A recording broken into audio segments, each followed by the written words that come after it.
The morning rush at Denver International Airport was in full swing. Travelers hurried through the terminals, dragging their suitcases behind them, checking phones for gate changes, and grabbing last-minute coffee before their flights. The usual chaos of people trying to catch planes filled the air with a constant buzz of conversation and announcements. Officer Blake Rodriguez had been working airport security for 15 years. He thought he knew how to spot trouble from a mile away. Walking through Terminal B, his eyes constantly scanned the crowds, looking for anything that seemed out of place. That's when he noticed a man sitting alone at Gate 12. The man was well-dressed, in a navy blue suit, quietly reading a book while waiting for his flight. His carry-on bag sat neatly beside his chair, and he occasionally checked his phone like any other passenger. Nothing about his behavior suggested he was doing anything wrong. But something about him made Blake stop and take a closer look. Dr. Michael Washington had arrived early for his flight to Chicago. He was heading to speak at an important conference about making police departments better and fairer. As one of the country's leading experts on criminal justice reform, he traveled frequently for speaking engagements.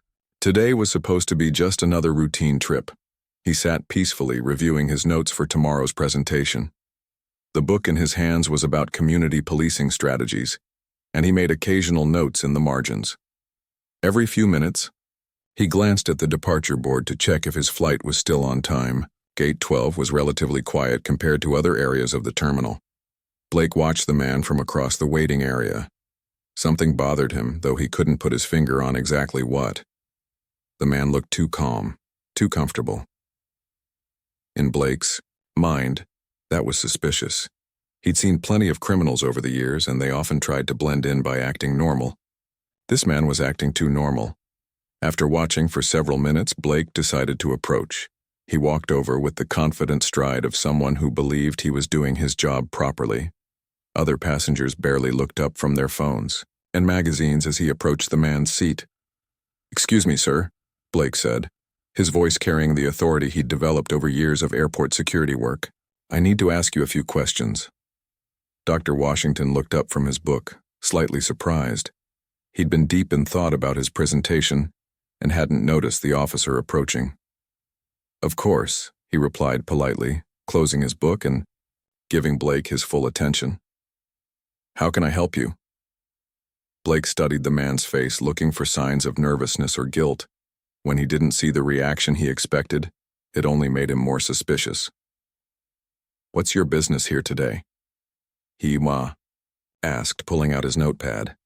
"I'm waiting for my flight to Chicago," Dr. Washington answered calmly. "Flight 847 departing at 11:30. He gestured toward the departure board where his flight information was clearly displayed. "And what's the purpose of your trip?" Blake pressed, his tone becoming more formal and demanding.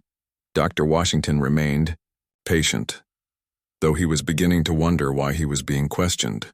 "I'm attending a conference. I'm one of the keynote speakers." He reached slowly toward his briefcase, intending to show his conference materials. "Keep your hands where I can see them," Blake ordered sharply, his hand moving instinctively toward his radio. Several nearby passengers looked up, startled by the sudden tension in his voice. Dr. Washington immediately stopped reaching for his briefcase and placed both hands on his knees where they were clearly visible. "Officer, I was just going to show you my conference invitation and boarding pass. Is there a problem?" Blake interpreted the man's calm demeanor as suspicious rather than cooperative. In his experience, innocent people usually got nervous when questioned by authority. This man's composure struck him as the behavior of someone with something to hide. "I've been watching you," Blake said, his voice growing louder. "You've been sitting here for over an hour, just watching people. That's not normal passenger behavior." "I arrived early for my flight," Dr. Washington explained patiently. "I always prefer to get to the airport with plenty of time to spare. I've been reading and preparing for my presentation." A few more passengers began to notice the interaction. An elderly woman knitting in a nearby chair looked concerned. A businessman typing on his laptop glanced over nervously. The atmosphere at Gate 12 was beginning to change from peaceful to tense. Blake felt the eyes of other passengers on him, which only increased his determination to prove he was right about this suspicious individual. "Stand up," he commanded. I need to search your belongings. Dr. Washington remained calm, though his patience was being tested. Officer, may I ask what specific suspicious activity you observed? I'd be happy to cooperate, but I'd like to understand the reason for this attention. The reasonable question irritated Blake further. He interpreted it as the man trying to be clever, trying to make him look foolish in front of other passengers. You're acting suspicious by questioning my authority, he snapped. Now stand up. Dr. Washington slowly stood, his movements deliberate and non-threatening. He was tall and dignified, and his calm presence made Blake's aggressive behavior seem even more out of place. I'm not questioning your authority, officer. I'm simply trying to understand the situation. Turn around and put your hands behind your back, Blake ordered, reaching for his handcuffs. The command sent a ripple of shock through the nearby passengers. The elderly woman stopped knitting entirely. The businessman closed his laptop and stared openly. A young mother with 2 small children quickly gathered her kids and moved to seats farther away. Officer, this seems unnecessary, Dr. Washington said quietly, still maintaining his composure despite the escalating situation. I haven't done anything wrong. I'm simply a passenger waiting for my flight. Blake's face reddened with anger and embarrassment. He felt like the man was trying to make him look bad in front of everyone. You're resisting my instructions, he declared loudly enough for nearby passengers to hear clearly. That's grounds for detention. Dr. Washington knew that any sudden movement or raised voice could make the situation much worse. Despite the humiliation of being treated like a criminal in front of dozens of strangers, he slowly turned around and placed his hands behind his back. The metallic click of handcuffs echoed through the gate area. Conversations stopped. People pulled out their phones, some recording the incident, others calling friends to describe what they were witnessing. The peaceful morning at Gate 12 had transformed into something nobody expected to see. Blake felt a moment of satisfaction, believing he had successfully identified and apprehended a suspicious individual. He didn't notice the shocked faces of the passengers around him or consider that his actions might be wrong. In his mind, he was simply doing his job the way he'd always done it. Dr. Washington stood with dignity despite the handcuffs, his head held high. He knew that struggling or protesting loudly would only make things worse. Years of experience had taught him that staying calm and composed was the best way to handle situations like this, though it never made them any less painful or humiliating. Scene at Gate 12 had become something that would change multiple lives forever, though nobody involved realized it yet. The handcuffs felt cold against Dr. Washington's wrists as Officer Rodriguez began to escort him away from Gate 12. The shocked silence that had fallen over the waiting area was broken only by the distant sound of airport announcements and the quiet clicking of phone cameras capturing every moment. Just as they took their first steps away from the gate, a loud ringtone cut through the tension. The sound was coming from Dr. Washington's jacket pocket. It was a simple ringtone, but in the quiet atmosphere it seemed to echo off the walls. My phone is ringing, Dr. Washington said calmly, looking over his shoulder at Officer Rodriguez. May I answer it? It might be important. Rodriguez shook his head firmly. No talking to anyone until we get to the security office, he said, tightening his grip on Dr. Washington's arm. But the phone kept ringing, and the sound was drawing even more attention from curious passengers. A middle-aged woman sitting nearby could see the phone screen through Dr. Washington's open jacket pocket. The name flashing on the display made her eyes widen in surprise. She nudged her husband and whispered something in his ear. His expression changed from casual curiosity to serious concern. The phone finally stopped ringing, but within seconds, it started again. The same name appeared on the screen, and this time more people could see it. A businessman who had been pretending to read his newspaper looked up and saw the caller ID clearly. His mouth fell open slightly. Officer, Dr. Washington said quietly.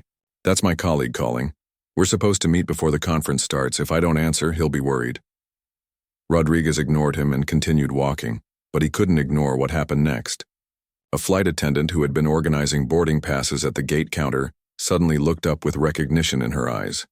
She had been watching the entire incident unfold, and something had finally clicked in her mind. "Excuse me, officer," she called out, hurrying over to them. Her name tag read Patricia, and she had the confident manner of someone who had worked with airlines for many years. "I need to speak with you for a moment."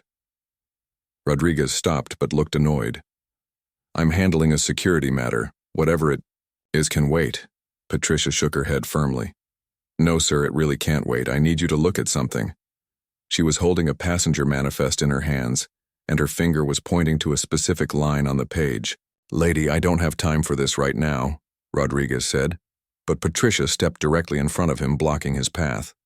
"Officer, please just look at this name," she insisted, holding the manifest where he could see it clearly. "This passenger is on our VIP list. He's flying first class to speak at a very important police conference in Chicago." Rodriguez glanced at the paper dismissively, but then his eyes focused on the name she was pointing to. Dr. Michael Washington. Next to the name were the letters VIP and a note that read, "Keynote Speaker, National Police Reform Conference." His confidence wavered for just a moment, but he quickly recovered. "Anyone can claim to be someone important," he said, though his voice lacked the certainty it had before. Dr. Washington's phone started ringing again. This time, Patricia could see the caller ID clearly. Chief Thompson was displayed on the screen, along with a photo of a man in a police uniform. "Officer," Patricia said firmly, "the police chief is calling him. Don't you think that's significant?" By now, a small crowd had gathered. Other passengers were openly staring, and several were holding up their phones, recording everything. An elderly man with gray hair approached the group, his face showing concern and confusion. "Excuse me," the elderly man said politely, "but aren't you Dr. Washington? I saw you on the news last month talking about police training programs." Rodriguez felt his stomach drop, but he tried to maintain control. "Sir, please step back. This doesn't concern you." But more people were beginning to recognize Dr. Washington. A woman with her teenage daughter whispered, "Mom, that's the man from the interview about making police departments better. Why is he in handcuffs?" The teenager pulled out her phone and quickly searched for Dr. Washington's name. Within seconds, she was showing her mother news articles and photos of him speaking at various conferences and meetings with government officials. "Officer," the teenager said boldly, "this man is famous.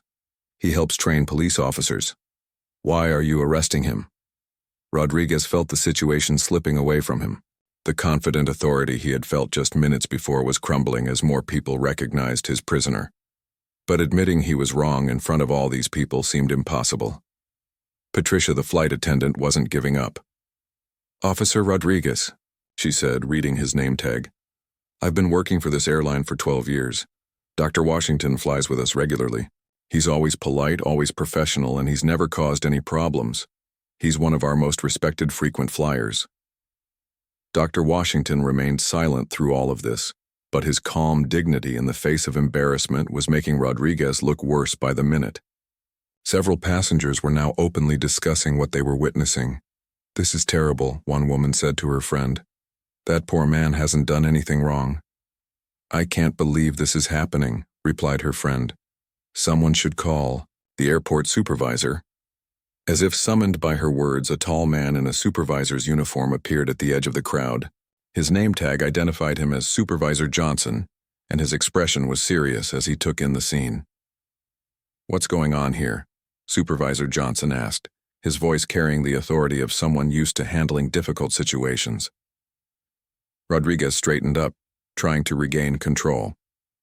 "I detained a suspicious individual who was acting strangely in the gate area." Supervisor Johnson looked at Dr. Washington, then at the crowd of concerned passengers, then at Patricia, who was still holding the passenger manifest.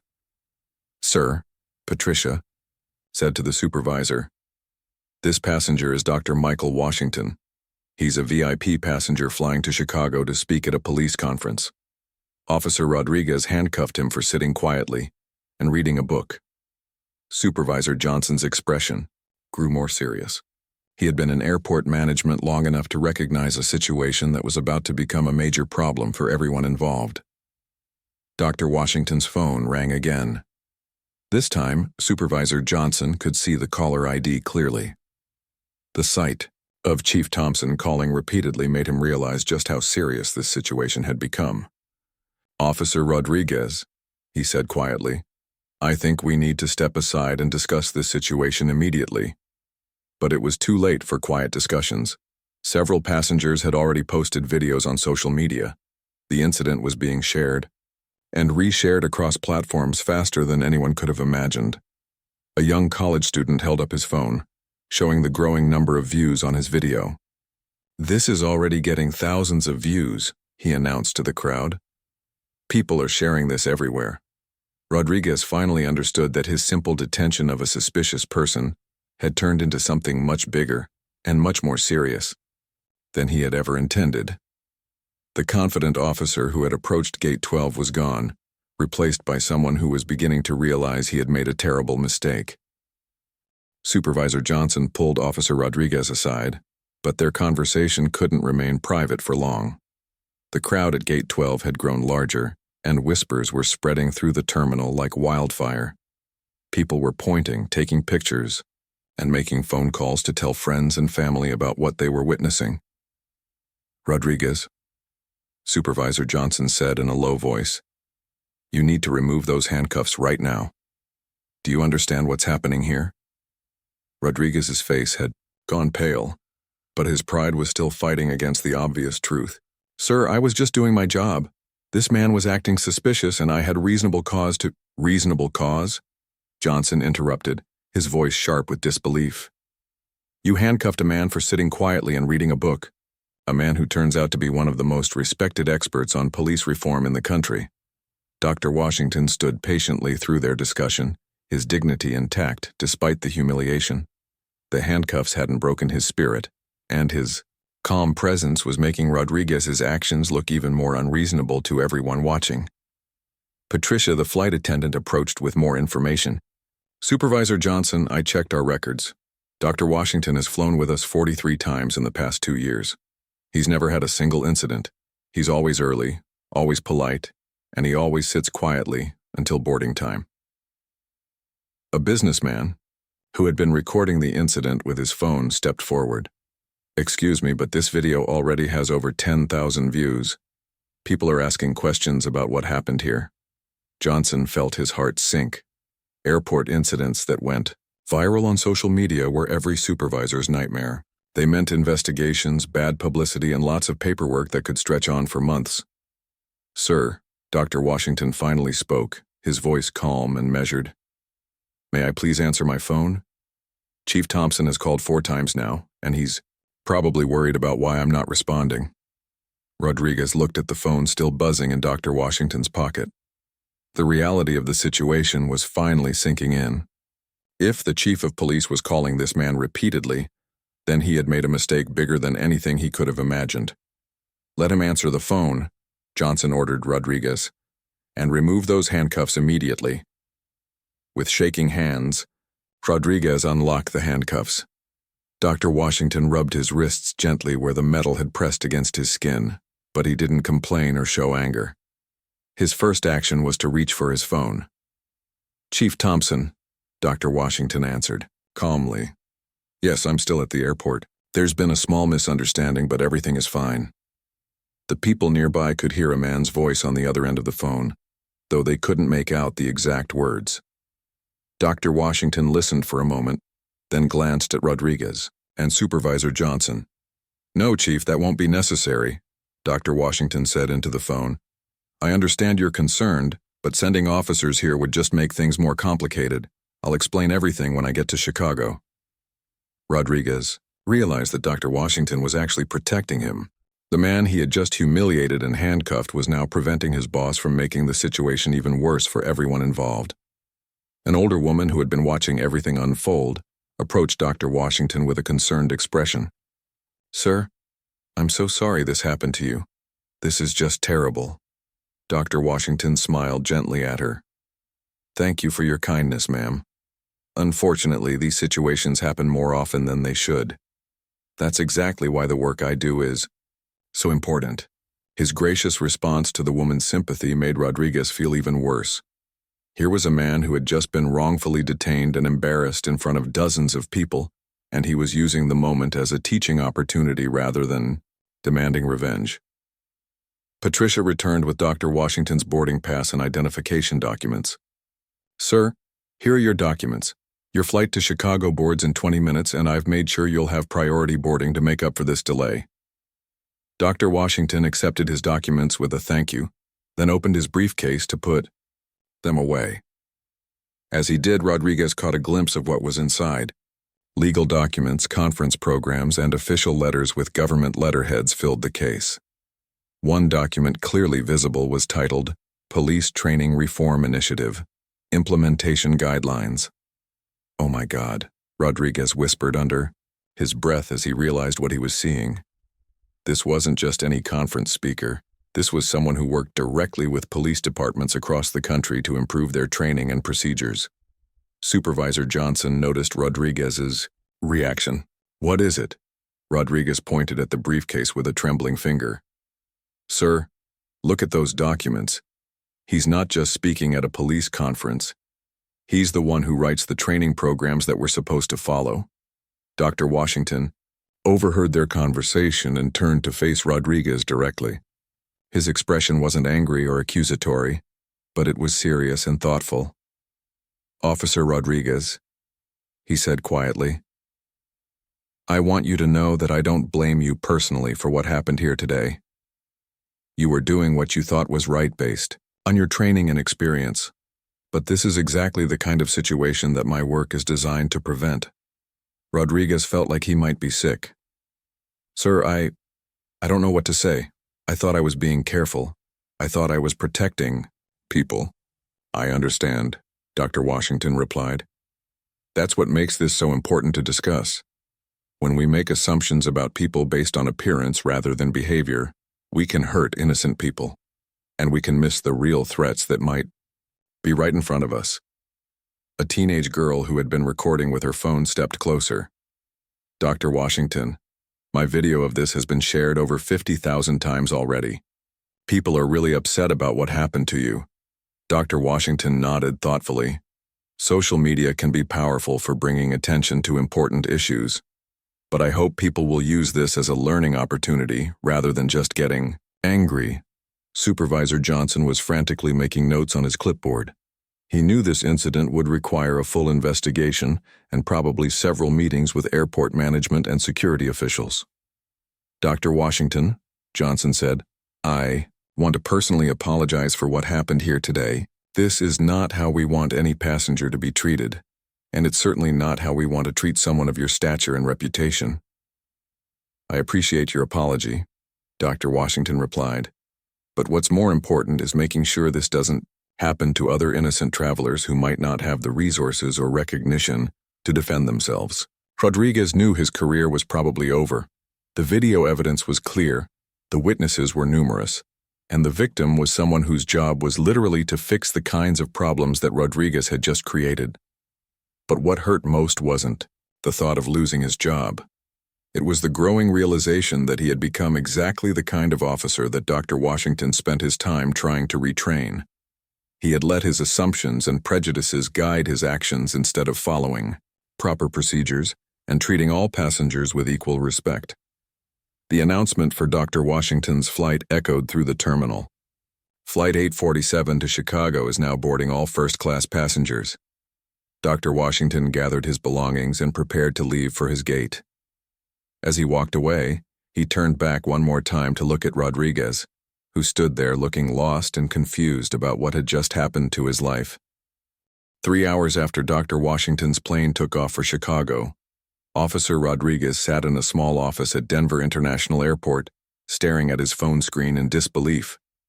The video of the incident had exploded across social media faster than anything he had ever seen. The numbers kept climbing. 500,000 views, 750,000 views, 1 million views and counting. His supervisor, Johnson, paced back and forth behind the desk, occasionally stopping to read comments on various social media posts. Each comment seemed to make his expression more serious and concerned. "Rodriguez," Johnson said, setting his phone down heavily, "this is beyond anything we've dealt with before. The video is everywhere. Twitter, Facebook, Instagram, TikTok. People are sharing it faster than we can track. Rodriguez scrolled through the comments on one of the videos, and his heart sank with each one he read. People weren't just angry about what happened. They were asking questions about his past behavior, wondering if this was a pattern, demanding accountability from the airport and police department. "Sir, what happens now?" Rodriguez asked, though he was afraid of the answer. Before Johnson could respond, his radio crackled to life. "Supervisor Johnson, please report to the main security office immediately. Internal Affairs is here and wants to speak with you." Rodriguez felt his stomach drop. Internal Affairs meant this was no longer just an airport security matter. This had become a full investigation that could affect his entire career in law enforcement. Meanwhile, 200 miles away in Chicago, Dr. Washington was checking into his hotel when his phone started buzzing with calls from reporters, colleagues, and friends who had seen the video online. He had hoped to have a quiet evening to prepare for his conference presentation, but that was clearly not going to happen. "Dr. Washington," said the voice of a news producer when he answered one of the calls, "we've seen the video of what happened to you at the airport today. Would you be willing to give us an interview about the incident?" Dr. Washington sat on the edge of his hotel bed, feeling tired from the day's events. "I appreciate your interest, but I'd prefer to focus on the conference tomorrow. The incident today is exactly why this work is so important." But the producer was persistent. "Doctor, millions of people have seen this video. They want to hear your thoughts about what happened. Your voice could help turn this into a positive conversation about change." After several similar calls, Dr. Washington realized he couldn't ignore the situation. If the video was being seen by millions of people, then he had a responsibility to help guide the conversation in a constructive direction. Back in Denver, Rodriguez's phone was ringing nonstop. But these weren't reporters or investigators calling him. These were angry strangers who had somehow found his personal information online. Some calls were just people expressing their disappointment and anger. Others were much worse. His wife, Catherine, arrived home from work to find Rodriguez sitting at their kitchen table with his head in his hands. She had heard about the incident from friends who had seen the video online before she even got home. "Blake," she said softly, using his first name instead of the nickname she usually called him. "What happened today? People at my office were showing me videos on their phones." Rodriguez looked up at his wife and she could see the shame and confusion in his eyes. "Catherine, I made a mistake. A big mistake. I thought I was doing the right thing, but I was wrong. I was completely wrong." Catherine sat down across from him at the table. They had been married for 12 years, and she had never seen him look so defeated and lost. "The man I handcuffed," Rodriguez continued, "he's someone important. Someone who trains police officers to be better at their jobs. And I treated him like a criminal for absolutely no good reason." Catherine reached across the table and took his hand. "What does this mean for us? For your job?" Before he could answer, their teenage son David came home from school. The moment David walked through the door, Rodriguez could tell something was wrong. David's usual cheerful demeanor was replaced by an uncomfortable, embarrassed expression. "Dad," David said, dropping his backpack by the door, "kids at school were showing me videos on their phones today. Is that really you in that airport video?" Rodriguez nodded slowly, unable to meet his son's eyes. "Dad, why did you do that? That man wasn't doing anything wrong. Everyone at school is talking about it. Some kids are saying really mean things about our family." The pain in his son's voice was worse than anything Rodriguez had felt all day. The realization that his actions were affecting his family, embarrassing his child at school, made the weight of his mistake feel even heavier. Catherine stood up and put her arm around David's shoulders. "Your father made a serious mistake today, but he's going to learn from it and try to make things better." "But Mom," David said, "everyone's saying he's racist. They're calling him names online. Some kids said I should be ashamed of my dad." Rodriguez felt tears forming in his eyes. He had always tried to be someone his son could look up to, someone who stood for justice and protecting people. Now his son was being bullied at school because of his actions. Dr. Washington's interview aired on the evening news while Rodriguez's family was eating a quiet, tense dinner. They watched as Dr. Washington, looking tired but composed, spoke thoughtfully about the incident. "I don't want people to focus their anger on Officer Rodriguez as an individual," Dr. Washington said during the interview. "What happened today is a symptom of larger problems in how we train people to identify suspicious behavior. We need to use this as a learning opportunity, not just an opportunity to blame someone." Rodriguez stared at the television in amazement. Even after being humiliated and wrongfully detained, this man was trying to protect him from the full force of public anger. He represents the kind of unconscious bias that affects many people in law enforcement, Dr. Washington continued. The solution isn't to destroy one person's career. The solution is to provide better training and more awareness, so these situations stop happening to innocent people. Catherine looked at her husband with a mixture of sadness and hope. "Blake, that man is trying to help you even after what you did to him." Rodriguez nodded, unable to speak. The grace and wisdom that Dr. Washington was showing made Rodriguez feel even worse about his actions, but it also gave him a tiny spark of hope that maybe, somehow, he could learn from this and become better. The next morning, Rodriguez woke up to find news vans parked outside his house. Reporters were calling his phone, knocking on his door and asking neighbors for comments about the incident. His quiet suburban life had become a circus overnight. His supervisor called early that morning with news that Rodriguez had been expecting but dreading. "Rodriguez, you're suspended, pending a full investigation. Internal Affairs wants to interview you this afternoon, and the airport authority is conducting their own review. You need to stay away from work until further notice." Rodriguez knew this was just the beginning. The investigation would probably take weeks or months. His actions would be examined, questioned, and analyzed by people who hadn't been there, who would judge his decisions based on video evidence and witness statements. But as he sat in his quiet house, avoiding the reporters outside and watching his family deal with the consequences of his mistake, Rodriguez began to understand something important. This wasn't just about losing his job or facing an investigation. This was about confronting the assumptions and biases that had led him to make such a terrible error in judgment in the first place. 6 months later, Blake Rodriguez sat in his small apartment staring at an email that had arrived that morning. The return address was one he recognized but never expected to see in his inbox. Dr. Michael Washington. His hands trembled slightly as he opened the message. The month since the airport incident had been the most difficult of Rodriguez's life. The internal investigation had concluded with his dismissal from the airport security force. The video had been viewed over 15 million times, making his face recognizable to strangers on the street.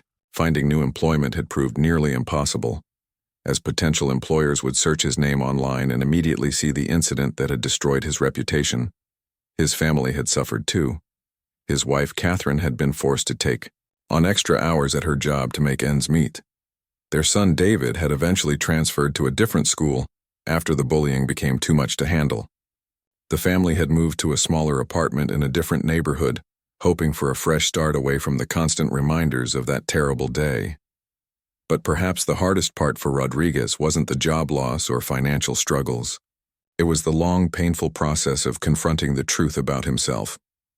In the quiet months of unemployment, he had been forced to examine his actions and the thinking that had led to them.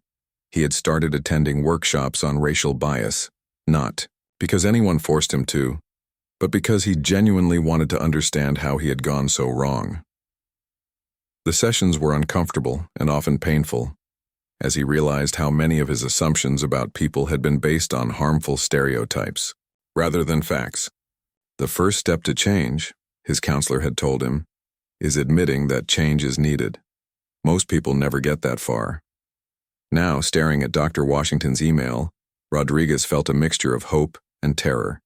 He read the message slowly, twice, to make sure he understood it correctly. "Officer Rodriguez," the email began, "I hope this message finds you well. I've been thinking about our encounter at the airport, and I believe there might be an opportunity for both of us to turn that difficult experience into something positive. I'm organizing a series of training seminars for law enforcement officers about unconscious bias and proper procedures. I think your perspective as someone who has lived through the consequences of these issues could be valuable to other officers. Would you be interested in discussing this possibility? Rodriguez read the email 3 more times, hardly believing what he was seeing. Dr. Washington, the man he had humiliated and wrongfully detained, was offering him a chance to help prevent other officers from making the same mistakes. He spent the entire day thinking about the email before finally calling the number Dr. Washington had provided. His heart pounded as he dialed, unsure of what to expect from the conversation. "Dr. Washington?" came the familiar, calm voice that Rodriguez remembered from the airport. "Doctor, this is Blake Rodriguez. I got your email today." "Blake, thanks you for calling. I'm glad you reached out." Rodriguez was surprised by the warmth in Dr. Washington's voice. "Sir, I have to ask, why? Why would you want to help me after what I did to you?" Dr. Washington was quiet for a moment before answering. "Blake, what happened at the airport wasn't really about you and me. It was about a system that trains people to make assumptions based on appearance rather than behavior. You were a product of that system, just like thousands of other officers across the country. But I hurt you," Rodriguez said, his voice thick with emotion. "I embarrassed you in front of all those people. I treated you like a criminal when you were just sitting there reading a book." "Yes, you did," Dr. Washington agreed. "And that was painful and humiliating. But I've experienced situations like that before, and I probably will again. What matters now is whether we can use that experience to help other people avoid making the same mistakes." Rodriguez felt tears forming in his eyes. "Doctor, I don't know if I'm the right person for this. People see me as the bad guy in this story. They're not going to want to listen to me." "That's exactly why you're the right person," Dr. Washington replied. "You're not someone giving theoretical advice about mistakes you've never made. You're someone who lived through the consequences of those mistakes. You lost your job, your reputation, and you've had to rebuild your life. That gives your words weight that mine alone might not have." Over the following weeks, Rodriguez and Dr. Washington met several times to discuss the training program. Dr. Washington explained his vision. Police officers learning not just from experts and statistics, but from someone who had actually experienced the real-world consequences of letting bias guide their actions. "The goal isn't to shame you or use you as a bad example," Dr. Washington explained during one of their meetings. "The goal is to show officers that good people can make bad decisions when they rely on assumptions instead of evidence, and that there are real consequences for those decisions that affect real families and real communities." Rodriguez's first speaking engagement was at a police academy 3 hours away from his home. As he stood outside the building looking at the young cadets filing in for their training session, he felt more nervous than he had ever felt in his life. Dr. Washington met him at the entrance. "Remember," he said quietly, "these young officers are here to learn. They want to do the right thing. Your job is to help them understand how easy it is to go wrong and how important it is to constantly question their own assumptions." Inside the classroom, Rodriguez faced 40 young men and women who were just beginning their careers in law enforcement. Some looked curious, others skeptical. A few seemed to recognize him from the viral video. "6 months ago," Rodriguez began, his voice shaky at first, "I was a 15-year veteran of airport security. I thought I knew how to spot suspicious behavior. I thought I was good at my job. I was wrong about all of that." He told them about the airport incident, not trying to justify his actions or make excuses, but explaining how his assumptions had led him to see danger where none existed. He talked about the months afterward, the unemployment, the impact on his family, and the painful process of learning to recognize his own biases. "The man I handcuffed that day could have destroyed my life completely," Rodriguez said, looking out at the attentive faces. "Instead, he's giving me a chance to help prevent other officers from making the same mistakes I made. That's the kind of grace and wisdom that I hope you'll all show in your careers." After his presentation, several young officers approached Rodriguez with questions. Their inquiries weren't hostile or judgmental, but genuinely curious about how they could avoid similar mistakes. One young woman asked, "How do we know when we're acting on bias instead of legitimate suspicion?" Rodriguez thought for a moment before answering, Ask yourself, if this person looked different, would I still think they were suspicious? If you can't give a clear behavior-based reason for your suspicions, then you need to step back and reconsider. Driving home that evening, Rodriguez felt something he hadn't experienced in months. Hope. Not just hope for his own future, but hope that his terrible mistake might actually help prevent other people from suffering the same humiliation that Dr. Washington had experienced. His phone buzzed with a text message from Dr. Washington. "You did great today. The feedback from the academy was very positive. Are you ready to do this again next week?" Rodriguez smiled for the first time in months. As he typed back, "Yes, I'm ready,"